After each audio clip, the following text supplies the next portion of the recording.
welcome to the 12th episode of the Fandom Flux podcast. We're kind of a little bit unprepared this week because I woke up about 20 minutes ago. So, yeah. Hi guys, how you doing? With me this week, we've got the regular cast, the regular 5 people. So, Yay. Sound off. I don't care. Sound Here. off. 1, 2. Here Table from the 3 Blue sucks. Ridge Mountains. Yeah. Here by the and magic of the internet. Kenchi absolutely 618. nothing. Silence. Hello, magical Right. internet world. It's Kenchi. Ethan, are you even there anymore, or what? Yeah, I'm there. I'm just kind of trying to find a spot where I can break in. I guess I found that spot. Yeah, okay. The part of sound off was where you're supposed to talk all... whatever. Hey, Sergeant Baker, Ethan here. Hi. Yay, woo. Alright, we're just gonna jump right in, because we've got stuff to do that we need to do, so we're gonna start with what we're doing. What we're doing. Ethan, we'll go with you first, because you're on the left. Okay, sure, why not? I haven't been doing a lot this week, but I have been playing through No More Heroes 2, and I've kind of been making that game my bitch. Except... What sword do you use? Except New Destroy Man. Goddamn.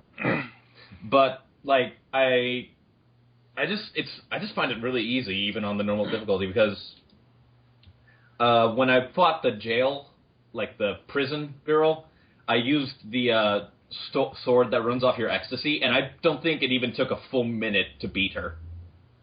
Because, like, each swipe took off a chunk of her health. And it's been pretty fun. I mean, it's just a fun game for, like, if you don't really have any investment in a game, just play it and just murder everything. Okay. I don't want to interrupt you when you're doing your own what we're doing thing, but we really don't want to spend another week sucking on Suda51's dick. That would be the 3rd week in a row. Please don't make that happen. All right, He's so tired. Okay. Let's see. Other than that, not a whole lot that I can't bring up that isn't in my own personal life that I don't want to put on the podcast.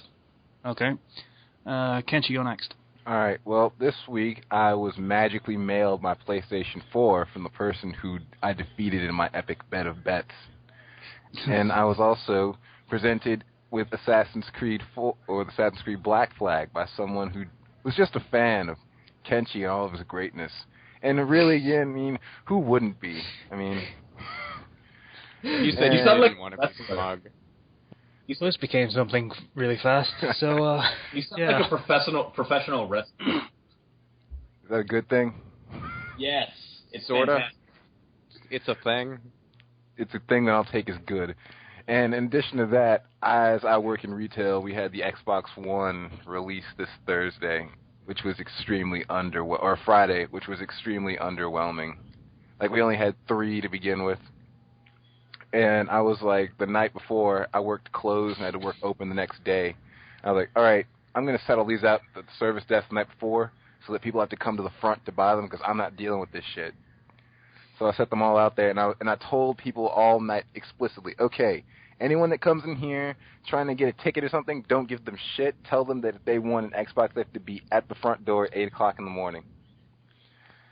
That's the only way they're getting it, and they're getting it, like, in order. I'm just going to throw it at them, and whoever catches it gets it.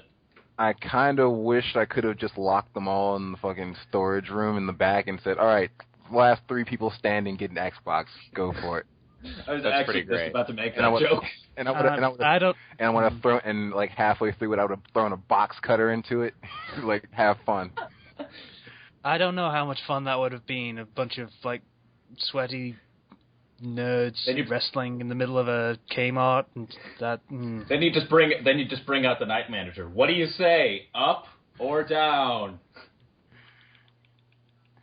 But anyway, I'm guessing that's a gladiator Yeah. thing, right? Yes. Yeah, okay. But- They didn't actually do that, but whatever. But anyway, like the next day when we actually started selling them, like there was only one lady out front when we opened, and I was not expecting that at all. And she bought 2 of the 3 that we had. Wow. I wouldn't have sold 2 to her. I would have sold 1 to her, because that's kind of a dick thing to do. Yeah, a little bit. But she got 2 of the 3, and the only reason she got 2 of the 3 is because nobody else was there at open. Well, if no one else is there, then she has to pick whether she wants to buy 1, 2, or all of them, Yeah, I suppose. yeah, and she paid cash, which is another thing, because I was expecting people to put the shit on layaway, like they did with the PlayStations. I know this What is it, one like guy. $450 for one of them, and she paid cash? She paid it straight up cash for both of them. I know this one guy who bought like 5 Wii U's on release night, or maybe 3. It was somewhere around that area. They're probably Okay, is selling carrying them a online. $1,000 on you just like normal practice in your country or something? Just It gonna be. depends. I'm just building a fortress out of consoles. If anyone needs me. Like, it depends on who you are. As to The how much money $1,000 you bill carry just around. burning a hole in your wallet, just radioactive or some shit? Like, I don't carry around much more than $50. No, Really? it's like speed. If you don't spend a certain amount of money within the week, a bomb in your chest goes off.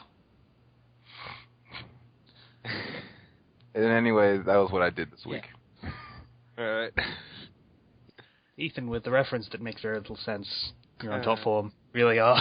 Kind of your role at this point. Glad to know I filled Okay. my quota. Yay. Doing well. Good job. Zero is next. All right.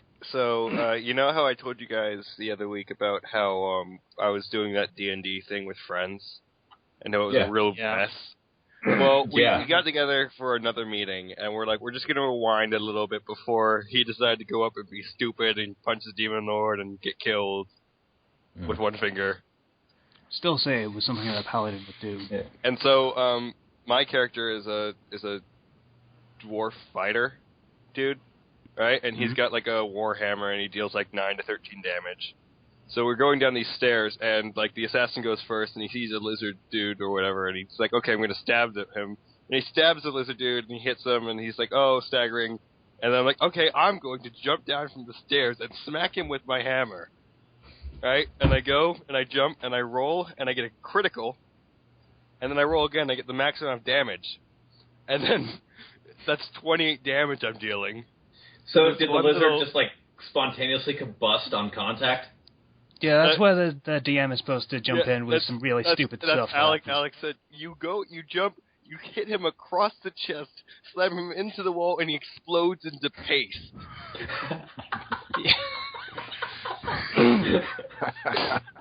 That's one way of doing it, yeah. Man, I wish my group was as creative as your DM was.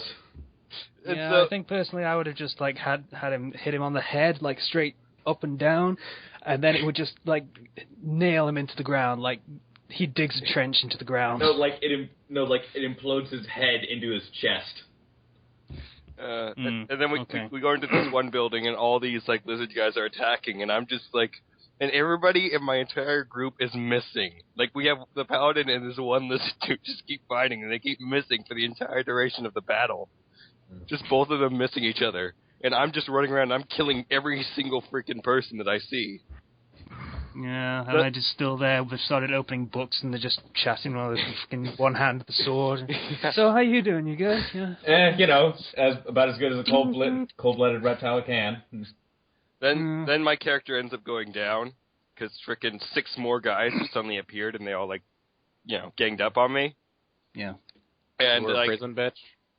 no, but the rest of the group, the rest of my team was like fighting them, and I got to have a dream sequence when I fought with a scaled down version of some sort of final boss type character, and I beat them in 3 turns without getting hit. Okay. Honestly, I feel that that's how D&D works most of the time. If it isn't like your group arguing over one specific rule, it's just plain dumb luck. Mm-hmm. Pretty much. And my friend's like, I didn't expect you to beat that person so easily. I made it so they were beatable, but really, 3 turns, not getting hit. So that was fun. We leveled up after that. I mean, Cool. it's not I like you really win anything about it. It's like, oh, I totally beat that guy in my dreams in a midget form. They told me not Being to trust grass. everybody, and I already knew that. Also, this, Yeah, you kind of learned that lesson last week, I guess. yeah, I already learned that. Also this week, there was the Persona 3, or not Persona 3, the Persona stream, where they announced Persona 5, a Persona dance game for Vita and all the other crap we talked about before the podcast. And Persona Q, which I'm excited for the 3DS, which is Persona 4 crossover. And they're all chibi and cute and tiny. Yeah, and then Minato puts a gun to his head, and then it's a little less cute. Yeah. Someone's gonna make like a plushie out of that. I really like need that to see specific this pose. trailer because this is sounding interesting. Yeah, it's something. I also uploaded 2 chapters this week, which were another Minato chapter, which I hadn't updated in 7 months, and the Celestial Suicide Mage, which is my most popular story, technically, in terms of stats. Yay. I like, the first night I put it up, I got 12 reviews, and like 9 of them were from the same guy finally finding my story and reviewing pretty much every chapter. Yeah, it's always fun when that happens. When you just get a string of reviews from one guy as he's reading it. Yeah. I like Sometimes. It can sometimes be good. Yeah, but you were on the reviewer's side in the instance that I think you're thinking of. It's like I'm on both sides, actually. That was bad for everyone involved, I think. So, yeah. That guy's a dick, you were kind of a dick. He came off worse. So, yeah. It's like the log of a great journey finally coming to an end. So I think that was lovely. Yeah. For that. Yeah. I think the Another Minato chapter was possibly the most insane chapter I've ever written, and I've written some pretty insane chapters. Not to brag or anything. It's dealing with the idea of actual insanity. So, yeah, he's in his head with the persona Alice drinking tea, thinking he's the Mad Hatter at one point. Wow. I thought we said we'd stop talking about Suda 51.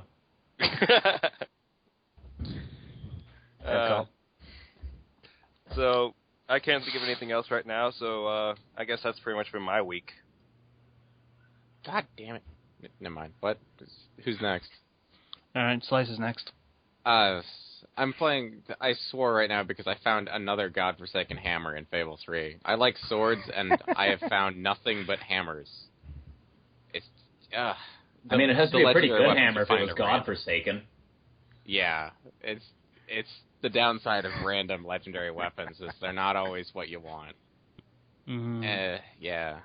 I'm just in the end game right now. So hard. It really does. That game in general sucked so hard. I mean, what Fable 3? I've never heard of this game before. I forgot I was doing. Yeah, we don't talk denying about that game's existence. Didn't we tell you not to play the Fable 3? Yeah. Yeah, but I have a very small game library, basically. Is it one of those things where we told you not to do it and you decided to do it anyway? Basically. because fuck our opinion. Like, who cares what we screw think? You guys. Oh, the rebellious people of today's age. What else have I done this week? I posted something I haven't touched in like 4 months. It's this Naruto Sakura thing. It's got smut in it, so yay. And then I have a job interview tomorrow, and that's about it. That's all I've done all week. Oh, cool. Job interviews. Everybody's getting jobs today. Yeah, well... It's just at a local grocery store. I'm really glad it's not like what Kenchi's doing, because Black Friday and all that. That would suck. Yeah. Grocery stores are a different kind of suck, but not, like, you're not going to have to punch... Well, maybe. You might feel like I wanted to hit people when I worked at the grocery store I worked at. But I love that immediate backtrack. You're not getting there's no guarantee that you're going to want to hurt someone when you work at a grocery store, as there is to retail, because you know Black Friday is going to be your day of suck. Your entire Black Friday weekend's going to suck. But at a grocery store, when people piss you off, it's like slow to anger, with slow to forgive kind of anger at a grocery store. That's why I always 618. Never forgive. That's why I always do like self-checkouts. That way I don't come off as an ass by accident, whether I know it or not. And then you fuck up the self-checkout thing, and someone has to come help you. And then you're that guy. And then I get my hand stuck in the change returner, and then I end up crying, and then... There's a little bit of crying involved, yeah. Yeah. No, this isn't a little. You could sustain a small village off of my tears. That's great. Tears Well, are delicious. Yeah. What I find pretty cool about next week is, even though there's Black Friday and everything, we're closed on Thanksgiving, so my store is going to be pretty empty. I only work 4 hours next week because nobody's going to be coming to KFC at all. Motherfucker, my Andy. store's open 24 hours on Thanksgiving, and then we got Black Friday. So I'm working so few hours that I'm starting to wonder how I'm going to pay for gas. I think I know how to get Kenchi to hate me. What's I don't that? think we actually have Black Friday in this country. I don't think you do either. Ooh. It's just not a thing. So, yeah, I think I might just go shopping on Friday. Just have a look, see what's what. Have a relaxing day in the town. Just The thing is, I was fully Browsing. expecting that to mess with me, so I should have been prepared for it. But it still made me somewhat. It still put a bolt of anger in my heart when you said that. oh, yes, let the hate flow through you. Yes. Okay. Use your anger. And all that stuff. More Star Wars quotes. No. Use your anger. Yeah, I do a Jar Jar quote just to fuck with you people, but I can't do the voice. My voice is a mess today for some reason. Nope. All right. I've never heard of anyone by that name, though it does make me angry for some reason. Yeah, I don't know who this character you're talking about is. Yeah. Is this even a character? Is this a planet you're talking about? This is not the Star Wars character you are looking for. Yeah, how's this even Star Wars? I don't understand. Okay, we're moving on. What have I done this week? What have I done this week? Nothing. It's actually kind of a blur. I've more or less finished Fallout New Vegas, apparently. Woo! Kind of, sort of. I haven't. What the? But Yeah, I no, could you don't at any ever moment. finish that game. I could at any moment because I got to the actual strip, the New Vegas strip, and did the quest for Mr. House. And apparently if you finish that, then you can more or less finish the game immediately. So, yeah, I'm not going to do that. So, I'm probably going to come back to that at some other point and look at some mods and see what I can Wait, add to have it. you gone to the Caesar's place to get actually activate it? Caesar's kind of pissed at me at the moment. Yeah. See. So, you see, you know that base that's like just outside of Novak, and the guy tells you to go there, and you find out everyone's been slaughtered, and you find the recordings, and they say, You killed that guy, didn't you? no, it's just like the recordings, and it says, we took one of the females alive. And I think, okay, fuck these guys from here to the future. We're just going to slaughter them whenever we see them. And that's how I've been dealing with them ever since. And I get assassins on my ass every 5 minutes because I've killed so many of them. The problem Man, with do that not- game is it's so utterly lopsided. If you side with the Caesar's Legion, there's like one follower you can get, and that's it. There's no towns for the Caesar's Legion or anything like that. It's a surprising thing. When you side with the assholes, no one wants to help you that much. Yeah, You but know? it's usually split 50-50. It's like, it's not a huge loss if you side with the bad guys, but it's way too lopsided in that game. Well, if you want to be a villain, things aren't going to be easy for you. It's not so. It's just how it works. But it's so Yeah. easy when you're evil. It is the life for me. The devil tips his hat to me. Oh, stop quoting songs. Although I really like that artist. All right. What else did I do? So you know the show Ruby? Yeah. Yeah, the RWBY. I won't do the air quotes thing again because it makes me sound pompous, but the pseudo-anime thing, Yeah. there's a fandom of that in Chinese. Huh. I watched that from beginning to end. It's kind of adorable and awesome. Yeah. So I think it's just one girl doing all of the main characters' voices, all the 4, and then a bunch of other people doing the others. And it's pretty good and kind of adorable. And she even dubbed the intro song as well. Oh, wow. that's cool. Yeah. So A lot of effort went into it, so kudos to her, and I'll probably link it in the link dump. It's good stuff. Even if you don't speak Chinese. Yeah. I mean, if you watch the show, then you basically know what's happening, because it's only, 80 minutes long, the whole thing? So, it's not that hard to follow. Yeah, that's always kind of been my main problem with Rooster Teeth, is that the episodes are always so small. Yeah, it really hurts Ruby, because it's kind of still doing the anime episode format. Yeah. Like, most of the episodes are two-parters. Yeah. And I mean, the bully arc.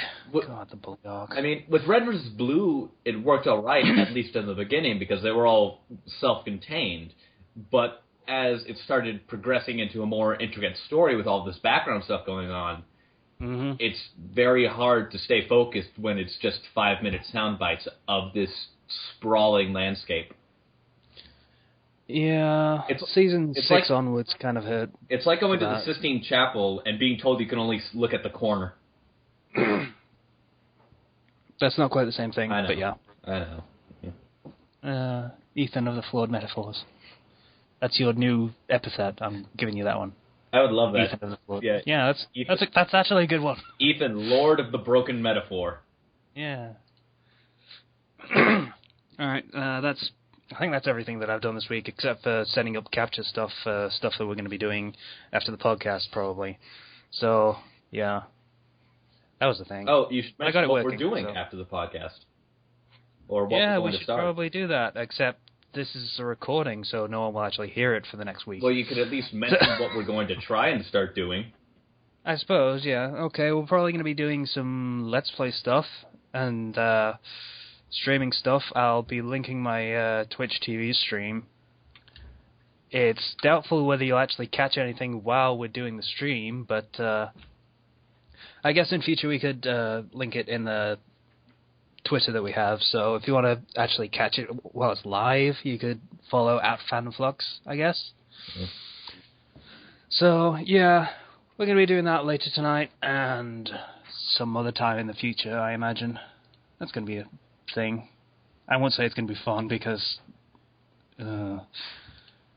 this is whole new territory for us, so we're going to see how it goes. Yeah. Either we're just going to put our little footsies in the brink, or we're just going to drown. Just jump right in and die. Yeah. Yeah. Shark-infested waters. All right. So I think that covers everything for what we're doing this week. Next topic. This is a very writing-heavy topic list this week. Fair warning. So, first topic is killing off characters. Boom. So, I know Zero's had experience with this. I know Kenchi's had experience with this. I think Kenchi's had experience with this. It's been limited in moments. I've read so much Kenchi stuff that it's all become a blur. It's all congealed together into one big blob of awesome mass. The blob of Does his ego need to get any bigger? I mean, really? I mean... It's kind of a backhanded compliment. It's all awesome, but it's all kind of blurred together in a big kind of thing. So, fair enough. I guess. And you say my metaphors are weird. Yeah. Oh, I forgot to add something to the topic list. Just do it. Right. Do it out of telling us without saying it. You're gonna kill the flow. All right. So killing off characters. The only time I can ever agree to it is when you either base a fic around it, if it happens in the beginning, or if it's in the final chapters of the story. I don't know. Basically, what Bleach is doing right now. I don't know. Whenever a character dies in something I've seen, it's always been the character. I've never been really invested in the character, so I just didn't. It never really hit me. Say for example, this isn't necessarily a death, but in Metal Gear Solid, when Meryl was being shot at by Sniper Wolf, I was just like, oh, okay. When can I start playing again? I like Meryl. She's okay. The only character I really killed off, his death is central to the plot. Not only that it's kind of help the main character kind of mature in a way, but it also it's the way he dies that's the most important. If you've read, I know Casey's read Celestial Suicide Maid. It's the way he sort of ends up having to get killed that's the most important important part of his death, actually, rather than more so his actual death, even though that's, important, too. Mm-hmm. Because it's, the way he dies is, it's actually something that could or probably might happen to the, protagonist. Well, when I kill characters off, like, I have trouble, like, if I start writing certain characters a lot in my stories, I have trouble killing them off. I have trouble mentally justifying killing them off. So what I tended to do in certain stories is I set up characters that would have memorable parts or characters that would be important to the main storyline for just a split second, or just long enough that they were important for this reason. And then later on, I would kill them off. Well, yeah, I mean, that's the important thing about killing characters is if they don't have any weight to it, like I said before, no one's going to care. But if I give them too much weight, then I'll feel reluctant to actually do it. So I had to strike a balance. Yeah. You have to make sure they're kind of a millstone, but not at the same time. Yeah, like in Better Left Unsaid, I had Aruka die. I had Kabuto kill Aruka. Yeah, I wasn't going to spoil that, but yeah, that's probably the best example of what you're talking about. Just making them important for a little bit, and then they kind of drift away, and then they're dead. Yeah, I had him, oh god. Yeah, I had him in and out. He was really he was his apex of importance was at the very beginning. So, but I had him spliced in so you didn't really forget about him, and then I had him killed off because I needed someone to die to drive that entire arc home. So. Zero your dick. But, yeah, my topic idea just got shot down, so yeah, fuck you guys. All right. Apparently no one here watches Doctor Who, so... I was going to suggest that, actually. I mean, we were going to watch it the same time as the premiere, but we didn't manage to get the torrent working for it. Oh, I thought you would have been... We downloaded it through completely legal means. Shut up. Oh, yeah, totally, yeah. I thought you would have been more interested in talking about the new Frontiers of Magic season that's coming out soon. I suggested that already. Oh. Okay, I didn't hear then, sorry. Yeah, I can talk about it if you guys want. No. If we're running short on time particularly. or something. Yeah. Right. Anyway. Yeah. Apparently we're both losing out on this one, Slicer. Oh well. You wanna have sex? No. My standards are higher. I'm sorry. Oh. All alone, forever alone. Okay. But so we were talking about killing people, so let's go back to that. You should call the episode the episode where we talk about killing people. Fandom Flux kills people. If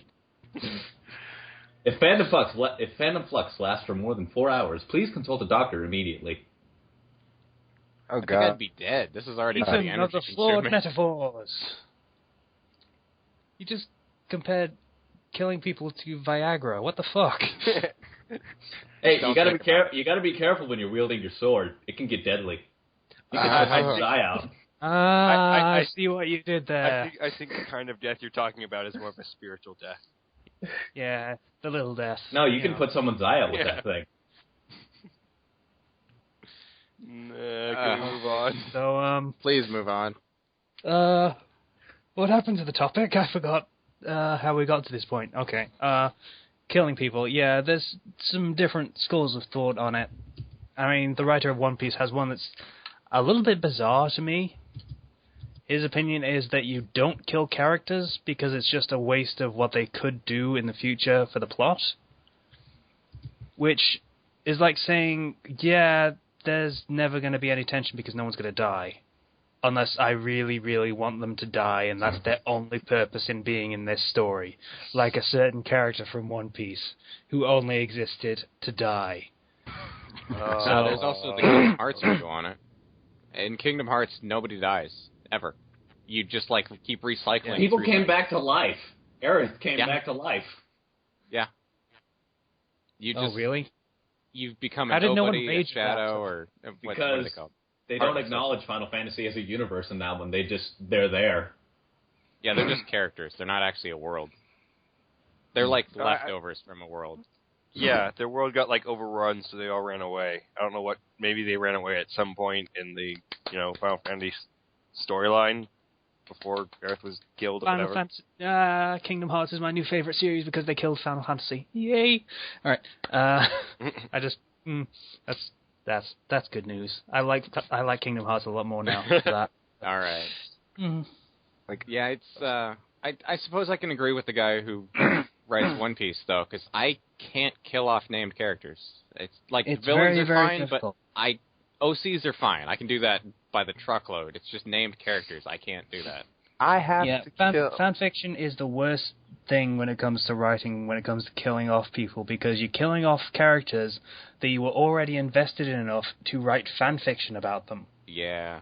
In my entire tenure as a writer, I've only killed off one character, and even that I brought him back to life as like a new entity kind of thing. Yeah. And by the way, what's a tenure? Tenure, like Tenure. Tenure. Yeah. I heard it as tenure. Like my Wow. new Ethan of the offbeat pronunciations. You mean the pronunciations? Yeah, you're getting all your titles today, Ethan. Yeah, just Ethan. racking them up. Ethan, it's not tenure, it's manure. So Right. I'm going to be like a Okay. Lord of the Rings character soon. I'm going to have so many titles. Manure. Or a fatal character. Or Song of Ice and Fire. Yeah, they tend to just stick with one most of the time. They tend to do Maybe their two. they tend to do their heritage, like me, son of this guy, born to this castle, son of this guy, born to this castle. Oh, that's just naming conventions of medieval times. Yeah, and it That's how it works. gets really long-winded. Like, how did these guys not have to take a breather? Like, son of Aragorn, who, can I get water? Okay. I can see how that would really suck. What the fuck is going on in the chat again? God I damn don't it. know. This Don't happens look every at it. time. How does this happen every time? King of Zero, Well, okay. King of Zero found the mode icons. Yeah, every time I find something new. Yeah. Every time. So did I. And Ethan drew a spade. That's my favorite. I'm surprised that's just not your period, Kenchi.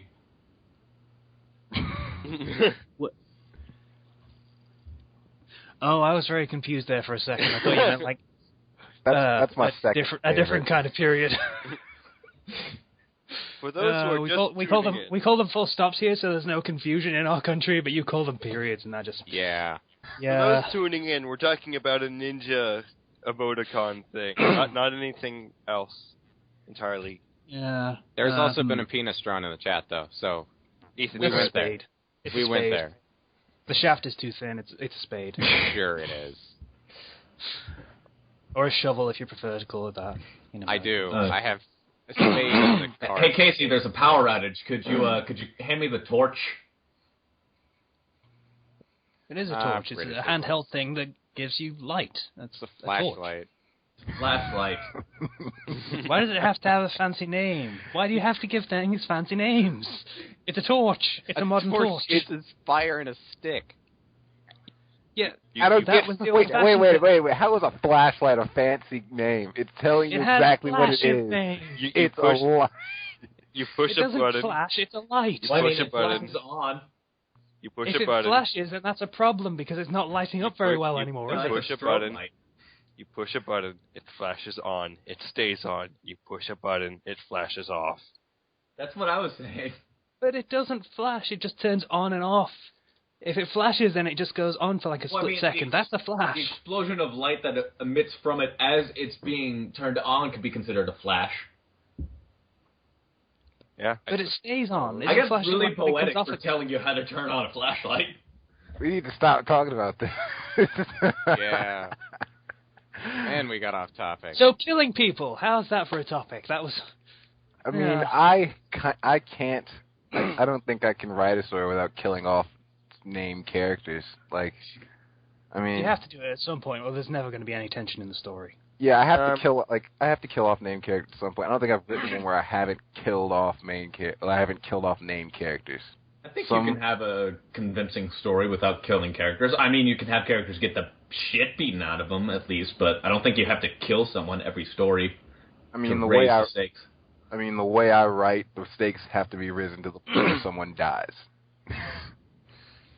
Yeah, I mean, there's an example that I like to point out pretty often, which is a story called Harry Crow, Harry Potter story. It's pretty lopsided in the hero's favor. It is, yeah. As far as conflict goes. And I think I've quoted the same quote twice for that story in reviews, and that's, you keep waiting for the other shoe to drop, and then you realize there are no shoes. There is no conflict because the villains always lose and they always get their asses handed to them. Oh, and no one ever dies. So you need something to keep the tension going, and a death, while a pretty simple and abrupt means to do that, is probably one of the most effective. If it's something that you've spent time reading about and gotten to know, and then them just suddenly out of the story, it's affecting. It raises the stakes a lot. When you said Harry Crow, my mind immediately went to Harry Potter, but starring Russell Crowe. That'd be weird. Russell Potter. Does he sing as well? Let's hope not. Fighting around the world. I mean...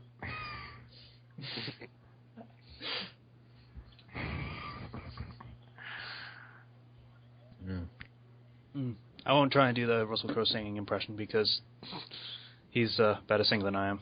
That's the thing. Well, I mean, there'd be a scene where Harry would be getting his beard shaved off, and he'd be talking about pretty women.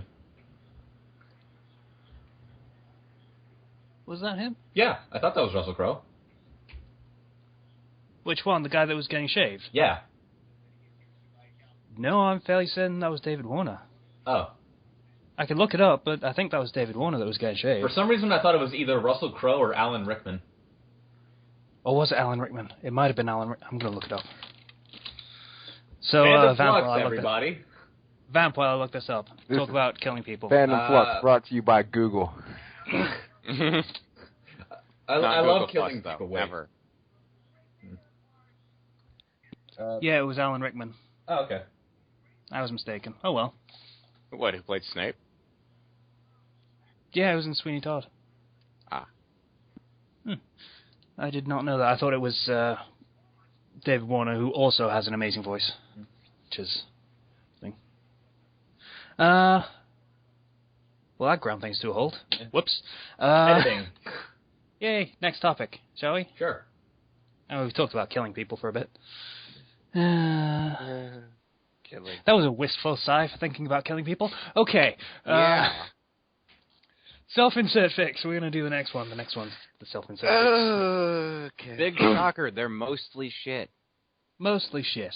I know. That does allow for some exceptions. There are some decent. I'm actually writing one because a friend asked me to as a gift. Yeah, and I edited it. Oh yeah, that's right. Yeah, what do you think? It's okay. I felt like there could have been more, I guess, tension. I guess in that battle. That battle could have probably been a little bit longer, but I do feel that my man problem was that I need to learn how to write combat. But anyway, enough behind the scenes stuff. Yeah. Kenchi? Oh, I tend to stay away from them. Like, I've never, ever even thought of writing one because my ego is so ridiculously large. I can see what it would be like. Kenchi saves the world, Chapter 1. On the first day, there was nothing. And then Kenchi said, "Let there be me," and all was good. I thought you were going to go so basic, but it's "let there be me." And that was a good twist. I'll give you that one. That was good. Then on the second day, Kenchi realized that nothing else needed to be added to Kenchi, and took rest. And yay, it was Kenchi. I'm going to stop complimenting you because you end up dragging it too far. Oh well. But this horse is so fun to beat. If you guys would try it with me. Nah. All right. So, Yeah. self-insert fix. I will admit that when I first started writing, the first 2 fixes I wrote were self-insert fix. I think I've said this before. You have, yeah. You mentioned it. Yeah. They were crap. They're garbage. I will admit, because you want to basically whenever the reason most people do a self-insert fix is that you'll find they'll try to do things better than the actual main character. Yeah. Yeah, self-inserts tend to be power fantasies more than any other fanfiction out there. Yeah. Yeah, because it's basically them saying, I want to be cool like that, but they don't realize that with power, like a great man once said, with great power comes great responsibility. You have to be able to balance your power so that there's actual conflict and worry that the character might die, or the possibility of serious harm, or there's not going to be any weight to it. Yeah, it's not just power too; it's decisions, you know, and like they go in already knowing what's going to happen, so the character somehow makes all the right decisions. Yeah, for no reason. That's why it's That's why there's never been a story about the guy who knew not to run up to the second floor of the house in the horror movie. Because then everything would be solved immediately. Yeah, that's the main problem with self-insert fix, and I have seen some people like. I mean, there's being genre savvy, and then there's just knowing what not to do, and having no conflict.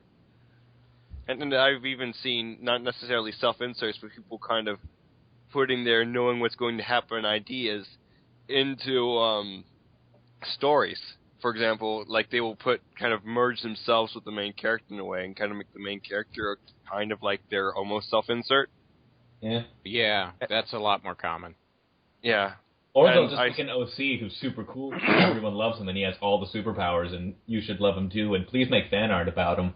Yeah, you see that a lot as well. Donut steal.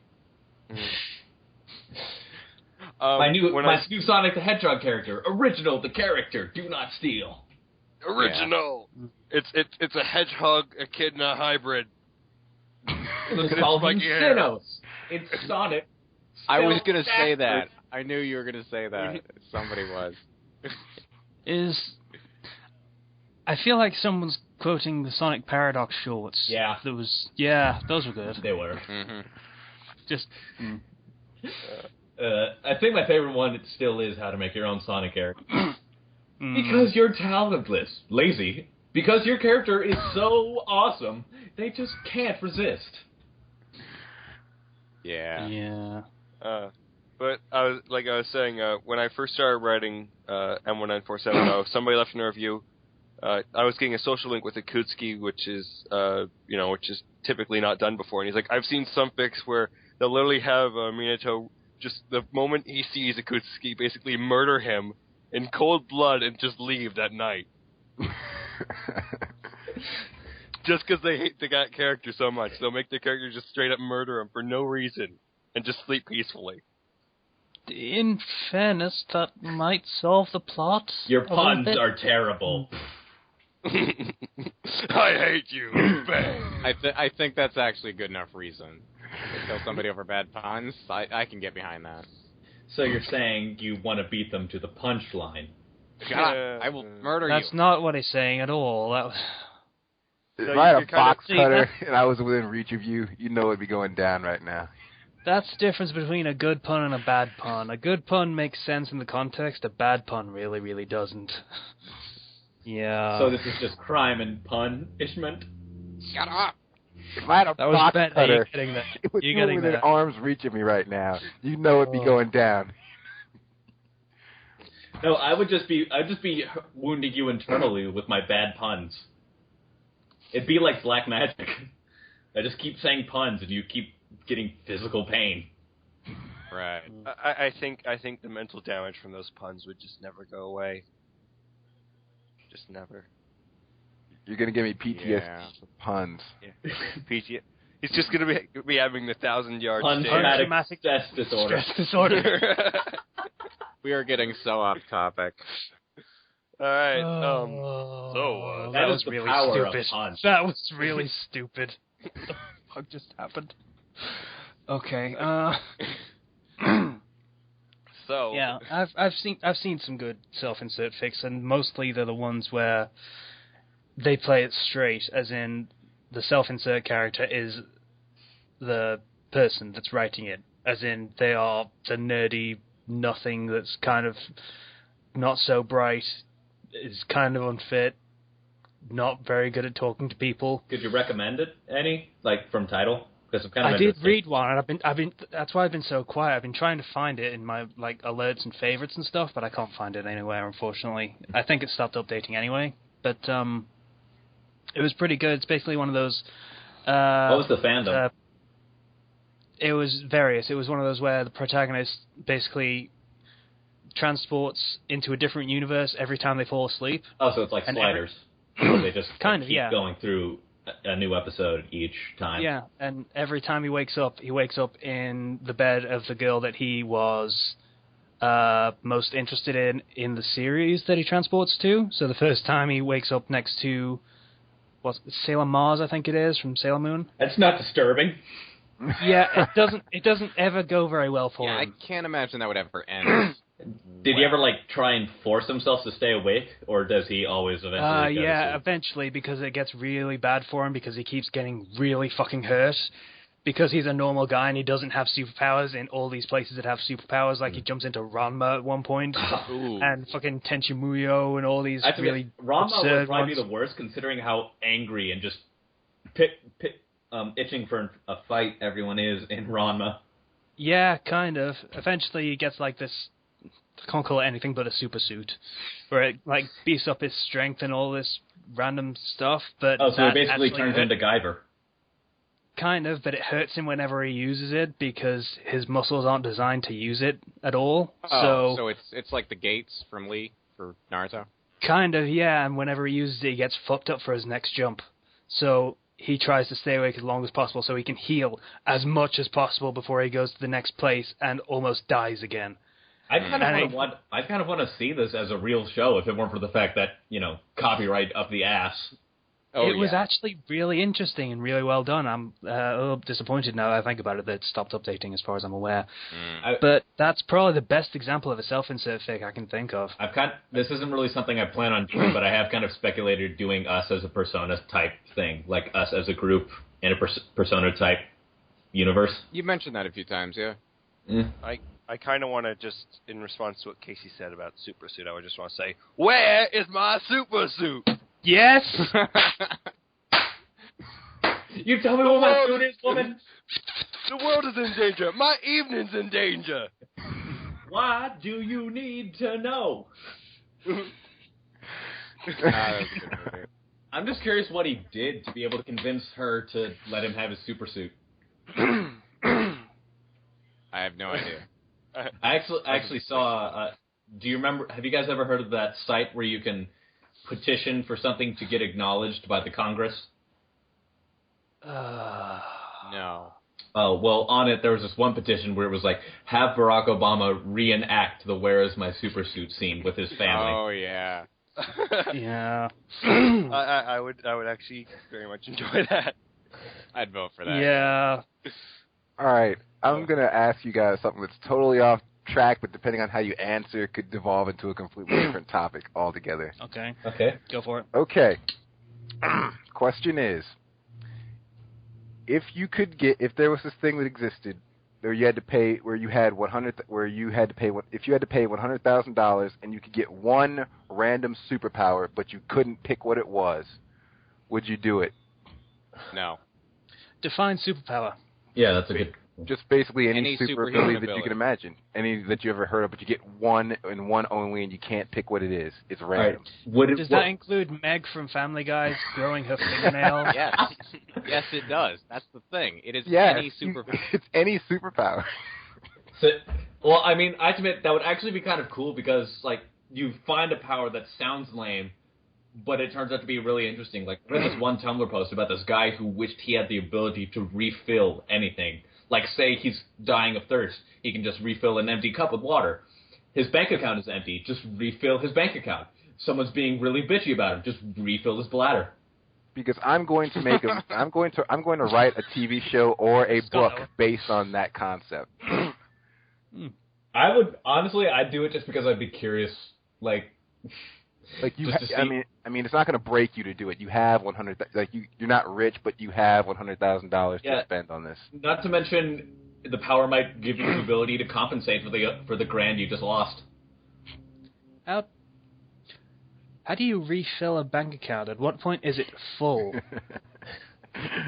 Well, I mean, that's the thing. You just refill it. You would need to put money in it first, and that would be the cap for it. Then when you spend it, you could refill it back to the amount you put in. Okay, that makes sense. So yeah, that'd probably be one of the best ones there, because you just immediately get your $100,000 back. Yeah. I'd probably do it. Why not? There are too many powers out there that are incredibly harmful or completely useless. Knowing my luck, I'd probably get one that makes me explode. Like, that's my superpower. Well, maybe it's Explosion Man. You'd be Explosion Man. I was about to say, there you go. Explosion Man. That'd be really cool. Except you'd be batshit and wouldn't be able to control it. There you go. Yeah, and you'd be talking blah, blah, blah, blah, blah, all the time. I'm going to write a TV show based on this concept, or a book, depending on which one. Well, I mean, that just kind of sounds like Heroes, which wasn't all that good. It was good. I didn't watch Heroes. I watched the first season was very good. 2 seasons, I think. I like the idea of you basically a society where you can buy superpowers, but you get it at random. Yeah, and there's classes, like the people with the really good superpowers, the middle class people with the average, like day-to-day, like, fly, super strength kind of thing. And then, poor people who can't afford powers. Yeah, probably. Either that or people whose powers suck. Yeah, the untouchables that grow their fingernails out and if I did, grow the beard if I did that, I would be writing it from centering around the guy that has a sucky superpower. Like, yes, maybe that's the way to do it. No, maybe it's... You got to center it around the guy that knows other people's powers. Nobody wants to be around him because of it. It's just great. I like that concept. I don't know why. Kenchi, maybe it's something that seems lame, but once he realizes the powers to it, it's actually really cool. Like, say Lactokinesis, for example. No, like maybe he has the ability to control thread, but eventually he realizes he can control people because of that, because everyone is wearing something. Yeah. Lactokinesis is the same thing, the power to control milk. And then you can just go on a killing spree because everyone has fucking cereal in the morning. Just throw cows by their udders. That would be the basic. That'd be the less humorous. Would it be the basic concept? Like he'd be a guy with like a shitty superpower, but as time drags on, you realize he finds like practical uses for the superpower that compensate for the fact that it sucks. If you want, have you ever seen the movie Sky High? Yes. Yeah. Yes. Yeah, No. I'm thinking of some of the sucky superpowers in that, like the guy who could turn into a puddle. Or the dude that powers to glow in the dark. Yeah. And you don't actually realize it until the very end, because the first time he introduces it, it's in a well-lit room. Yeah. Yeah. Oh, man, that would be terrible. Plus, it had Bruce Campbell as the gym teacher, which was really cool. Bruce Campbell. Bruce Campbell. Oh, by the way, the lactokinesis thing is from Misfits. Just throwing that out there. Just mentioning it. What do you think your my lame... friend tried to get me to watch that. Yeah. What do you think your lame but actually cool superpower would be? Mine would be the thread one I brought up back to then. Let's see. What would be a lame-ass superpower?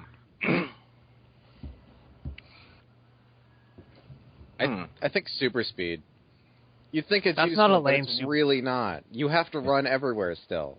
Plus, you're basically made of glass while you're going at that speed. And also think about how much calories you're consuming, how much you have to eat every day. Yeah. That's also... it depends on how... Plus, you could get pulled over for speeding. Maybe. They'd have to catch you first. Depends on how fast you are.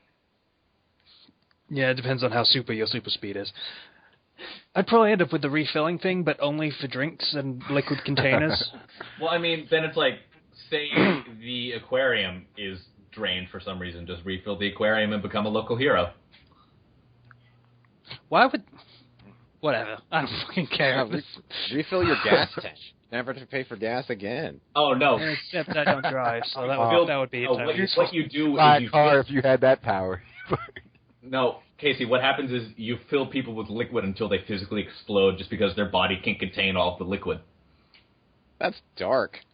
I know. Kind of. It's also effective, and I like it. If I do this and I end up giving the main character that power, that's what he's going to do. That's his final move he's going to learn how to do. Make people explode from, like, too much vitamin C from orange juice. Basically. Just like, no, he turns around, and as the person is about to explode, he goes like, O-C, O-J, O-D. You know, if I had a superpower, a lame superpower, it would either be the glowing in the dark one, and then being able to control that glow, so you could, like, if you're in a dark place, you can just suddenly, like, blind people.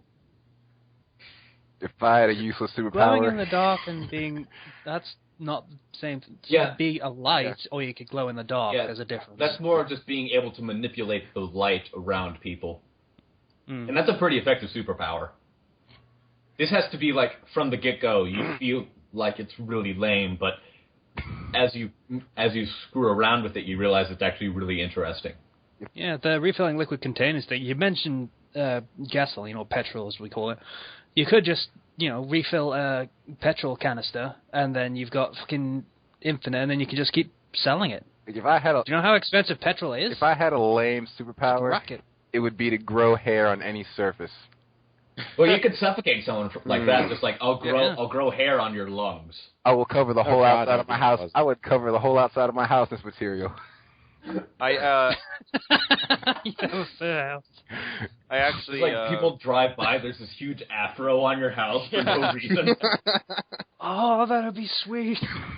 I love to have an afro house. That would actually be pretty cool. No, the hairstyle changes every week. Like, one week you've got an afro, the next week you've got, like, a foot-long mohawk. Or, like, a mile-high mohawk. Mullet house. Yes! Mullet house. Mullet. Make my house MacGyver, Kenchi. My house needs some more party in the back. Excellent. Excellent.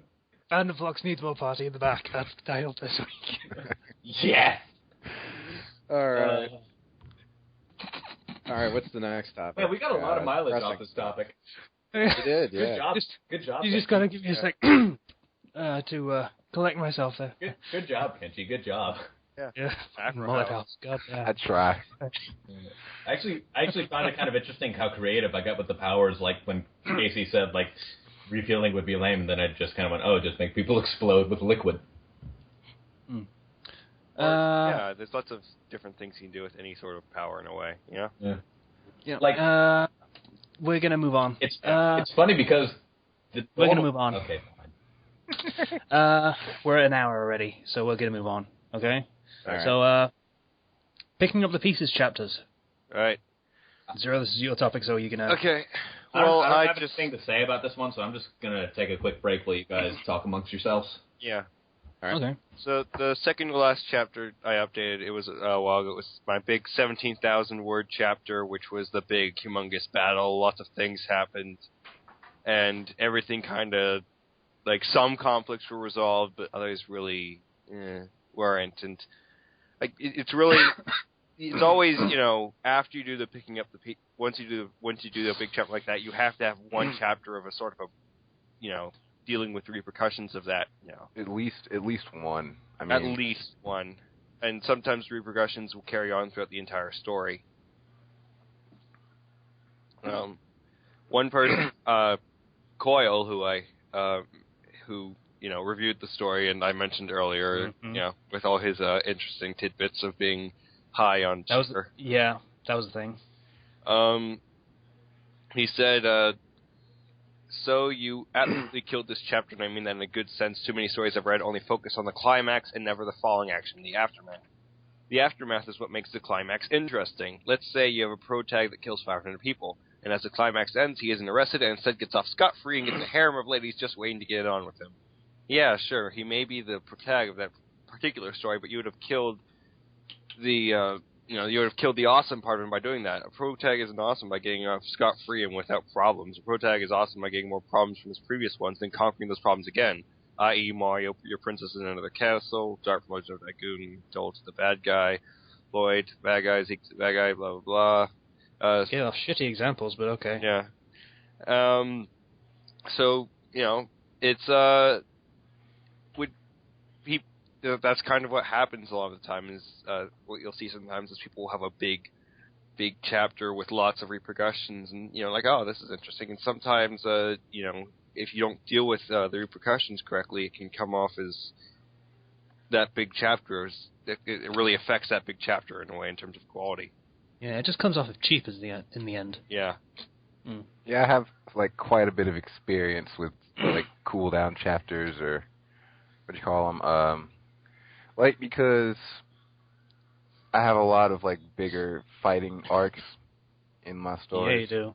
So yeah, you do. I had to I had to develop my skills, quote, in doing that. And I think the best Fallout chapter that I ever did was in History's Strongest Shinobi.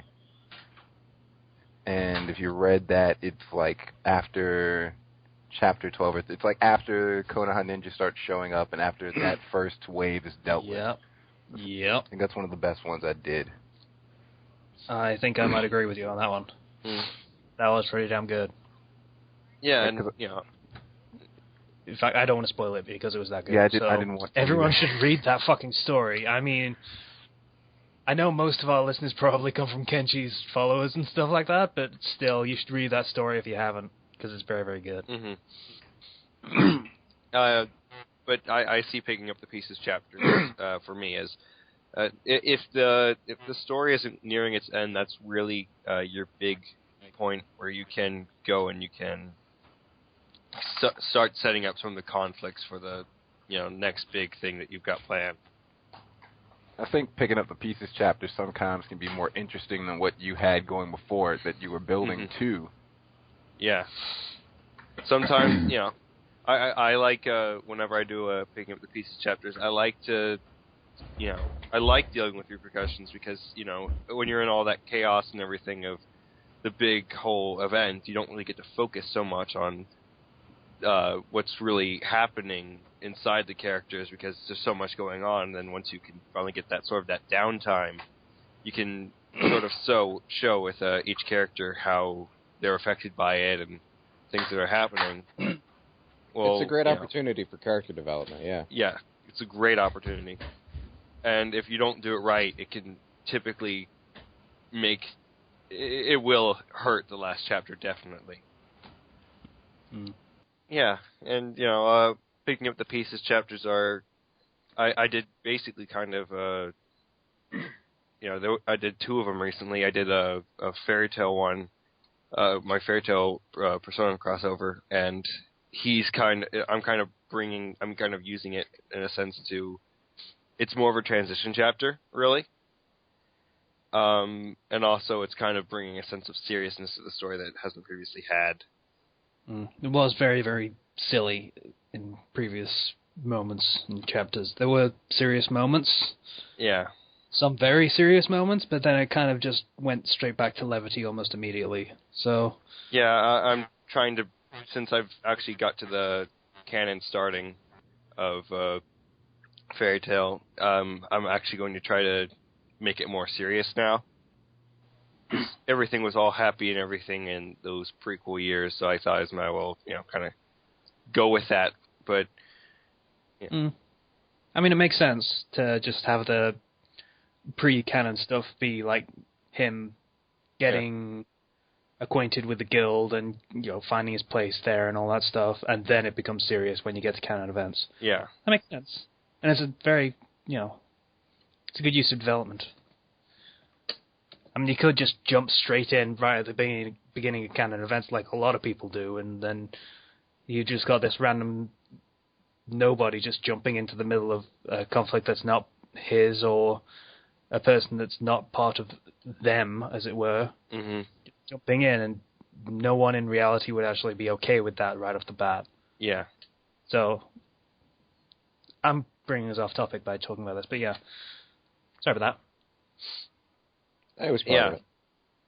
So, they can pick up the pieces chapters, back to talking about them, they can be good chances, great opportunities for character development, great opportunities to start setting up the new conflicts and whatnot, far from the horizon, a little bit of foreshadowing so that they don't just come out of nowhere. And at the same time, just make good transition chapters to, whatever you want to do next. Also prime opportunities for comedic events to occur if you are that kind of writer. If you're that kind of writer, yeah. Because, it's after all the seriousness typically. I did just rag on it, but yeah, after the big serious moments, it is a very good opportunity for levity to break it up.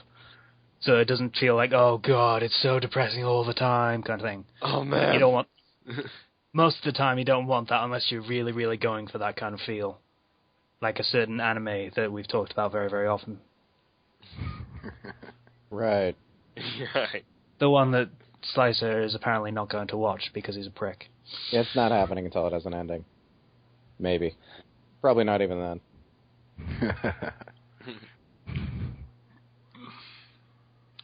You're a bad person. Okay. You should feel bad. All right. Does anybody else have anything to comment on picking up the pieces chapters? Any sort of advice? I've done very few of them, so there's very little I can add. I can't write them. That's too character heavy for me. I'm just gonna go on saying that you don't want to just have everybody kind of move on past quickly.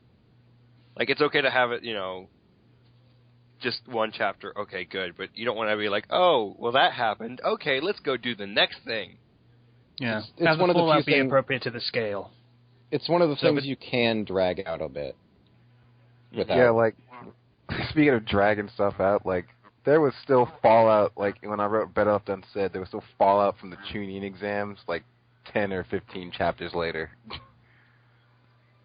Which was weird to me, but I wrote it, so... Yeah, but then you did make the tuning exams a bigger thing in your story. It became a very big thing in that story. That was probably one of the better handlings of the tuning exams I've seen. Just making it a much bigger spectacle and having other villages involved in it. Like, all of them. Yeah, and I think I gave that, like, 2 or 3... I think I gave that, like, 2 chapters of, just fallout, because it was so big. There was so much to it. Yeah. Yep. And then that's acceptable, It's just you want to strike a balance, and that's really kind of the thing that happens with most writing is you want to balance. You don't want to make it too short because then it feels like, oh, that was nothing. You don't make it too long because it just becomes all angsty and whatever, or they just be like, oh, man, that thing that happened 30 chapters ago. Oh man, that was awesome.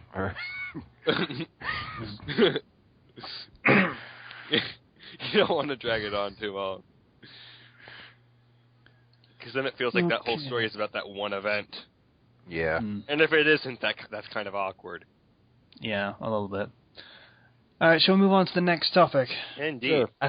I think that ends our multiple tirades on fanfiction and writing techniques. I'm back. Hey, Ethan's back.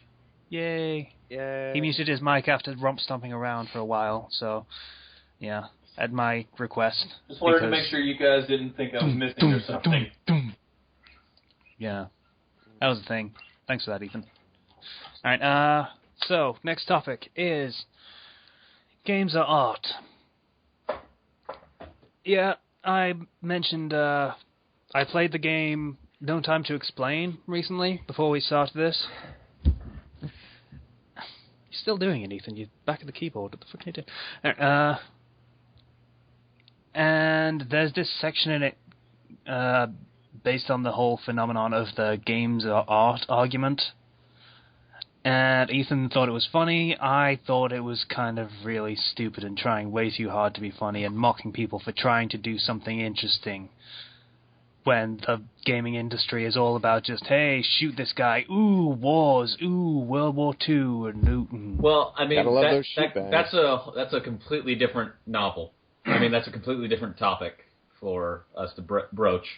I was referring to more. I've always heard the argument that games are art, and I've always heard multiple people say that yes, games are art, but I've never heard any of them say why. And I was curious why everyone here might think games are art, because I like hearing that kind of thing. I like hearing Ethan, the evidence to people's reasons.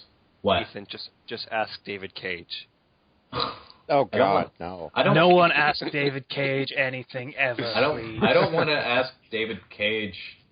I don't even want to ask him for the time of day, because I feel like he'll bring up 3 multiple timelines about that the time might be in, and each was one possibly raped. Yeah, and each one was really dumb and has stupid QuickTime events. No, that's what he'll do. He'll make me go through QuickTime events to look at his watch. More pixels means more accurate measures of time. Look at all of our polygons. You can't even count them. There's so many. Anyway, we've done rants on David Cage as well before, so I was going to say this is perfect evidence to prove that we are the definite spokespersons to talk about games as art. Oh, sure. Yeah. Anyway, I guess I'll start since I kind of did the topic. I'm just going to jump in here, and David Cage, God bless him, he tries. But he fails. He so, tries. You know, we've been saying that a lot about things. They try. That seems to be kind of a running theme. You've got to give people credit for trying. You got to say that when If you want to like something, but you can't. Like, they tried. You know, the French tried. To what? What? Exactly. What did the French try to do? Come on, it can't be a joke. You don't have You're going to drop that right there and then just expect people to just sit with it. I was just thinking I was just thinking other people riff on it, but I mean, like, oh well, never mind. Please cut this out. Please cut this out. Nope. God damn. No. Let's see. The French tried. They tried revolution. That didn't work out so well for them. That worked out terribly. Tried the whole empire thing. It didn't work out either.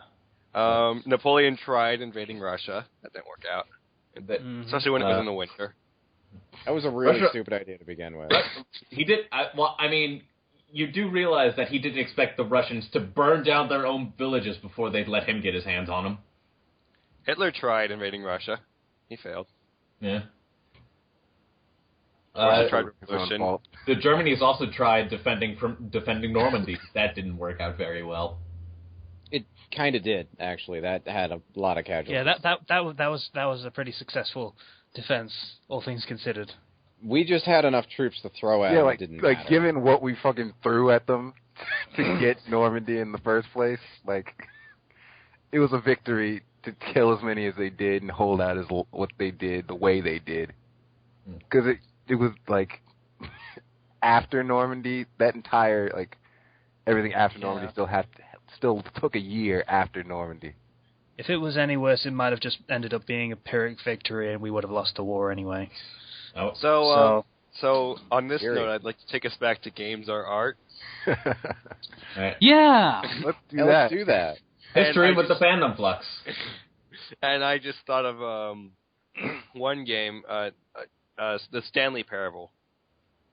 Yeah. I'd call that art, if only for the fact that is not overly designed. It's not like, oh, look at all these next gen graphics and new gameplay mechanics that everybody has. It's you walk and you make a choice. Well, I mean, Battlefield does that. Battlefield is an art. But it's a game that's, I guess, really meaningful. Yeah. Well, it carries a message, and I feel like not what I'm asking. I'm asking why you personally think games are art, not why these games represent art. Okay. Art to me is when you try to explore something, whether that be not just a place, we designed this place and then, look around and see all the shiny buttons and stuff.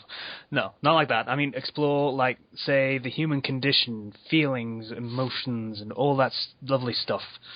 You try and explore all that kind of stuff and have it shown through interaction is how games could be art. So, like you said, the Stanley Parable is a good example of that because it sort of puts the choice in the hands of the player. Except it doesn't. Yeah, and that's the whole point of it. It's mocking the illusion that games have. Well, I mean, you got the narrator who's telling you to do not quite telling you to do something, but saying you did do something when you haven't yet.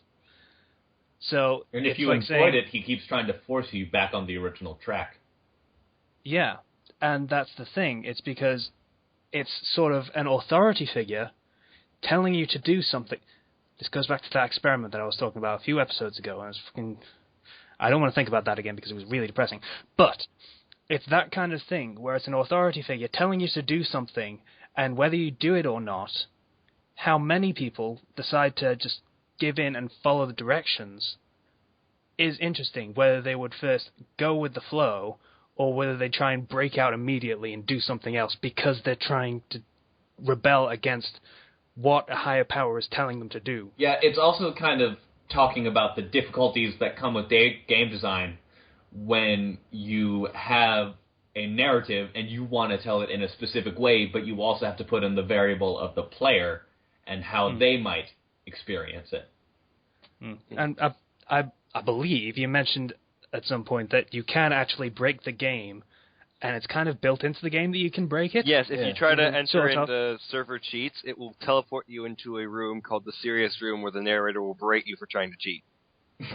So it's like even deeper. There's the path where you could just follow along and do what you're told. And, there's the path where you could try and rebel in a little way and do something different, or you could try and rebel in a big way, and that's a whole other thing. You can also attempt to glitch out of a window, and the game plans for that too. Exactly. That's what I'm talking about. Trying to break it even further than it expected you to break it, even though it did expect you to break it that way. I love it when developers think of that kind of thing. Like, they know that a character or like a player is going to try and break their game as hard as possible. So they think of every possible way that it could be broken from their perspective and plan around that. Like Scribblenauts is a good example. Because it's a game that has literally everything. And I could see that. Like, a good example would be when they were showing it off in E3, someone was finally able to stump it, and he told one of the developers, and then the developer called Fistcell, the studio that was developing it, and said, like, okay, so we're missing something, put it in. And they did. Do you remember what he was trying to put in? I think it was some kind of nautical equipment, like a weight or something like that had a really specific name. That's pretty cool. Yeah. It's nice when the developers know their audience like that. Yeah. And to kind of put my 2 cents in for the games are art, I say that games are art because so far they are the only experience we have that is interactive. Because books have no interaction, movies have no interaction, television has no interaction. It has one story and one story alone, and that's it. That's your lot. But video games, they touch each player on a separate level that is solely for that player because they each take a different experience away from it because of how they work with the game. Yeah, I mean, I think Yahtzee actually said something very similar, which is like there's two forces in creating art in games, and that's the designer and the player. As two separate forces that will create something that could be called art. Yeah. In that sense. So. You haven't heard of the interactive movie called Indigo Prophecy? Please stop bringing it. Sorry. You mean the one where the room attacks you? Yeah. Anyway. Personally, I think any game that has a single-player focus is art. It makes you feel something. It's a journey. I can't see a multiplayer game as... Journey is multiplayer. Journey is multiplayer, and that's a very good example. Yes. There are exceptions like that, but for the most part... Because the player doesn't talk, and it's amazing. Sort of. You talk in, Cubertese, I think. Well, I mean, like, imagine if it was Xbox Live-style communication. Yeah, that'd kind of ruin the experience. It's very effective when it's silent because there's an obvious example that people keep bringing up. It's the sand dunes when you're sliding down them to get to a cave or something, and you've been hanging out with this guy that's been in your game for an hour, maybe two, and then you get to this section, and then you're sliding, and then he's gone, and then you never get him back again, and you feel like you've lost a friend. Strangely enough. I thought you were going to say he was sliding down and he drew a penis. That's a different kind of art. And we have officially ruined that game company's reputation as a whole. That game company's gone. They went bankrupt. Oh, shit. Did they? Yeah. Fuck. Yeah. Really? That's disappointing. They I were didn't like, know about they that. were going bankrupt as they accepted the reward for that. Or not reward, award. Like the... I didn't know Yeah. that. Damn. That hit Yeah. me. Fuck. Sorry to ruin your day. Well. But... Well, actually, I'm not sorry. I really like ruining people's days. So, yay. No one likes you, Slicer. See, Ethan gets to do it to someone else now. Yeah. I'll be the That's bad guy for a while. Yeah. No, you're a bad guy to everyone because you won't watch Attack on Titan. Yeah. Such a crime. It is. It is. You don't think it is, but it is. It is. Yeah. All right. I just find it funny because with Attack, there's kind of the two animes that everyone argues over, and that's Attack on Titan and Sword Art Online. Well, I've seen Sword Art, at least. It was okay. Yeah. Interesting concept, meh. Conveyance. Better Well, 14 than, episodes that were good. Yeah. What is was the other trapped in a video game one? It was... Log Rise. Log You might Rise. like it. No, not that one. That one, I'm going to watch that soon. Dot Hack. But, Dot Hack. But- That one failed utterly. It was just so slow. I remember I read- thought, yeah. The first Dot experience I had with Dot Hack was kind of a spin-off where there was this like incest romance kind of undertone, and it made me feel really sick inside. Yeah, I remember that. That was Dot Hack Legend of Twilight, I believe.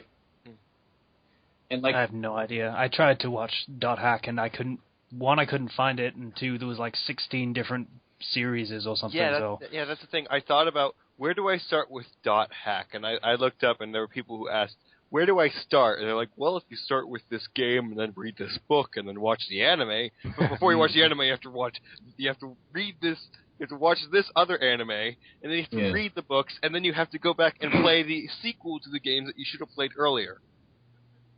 Oh, and make sure to read these specific manga chapters in this order. Not the canon order, but this order, because this makes more sense. Also, you should check out my fan fiction. It's not necessarily canon, but I personally think it ties up the ends together for this anime and this manga, and a little bit of this book sprinkled in there as well, just to please the fan base, you know?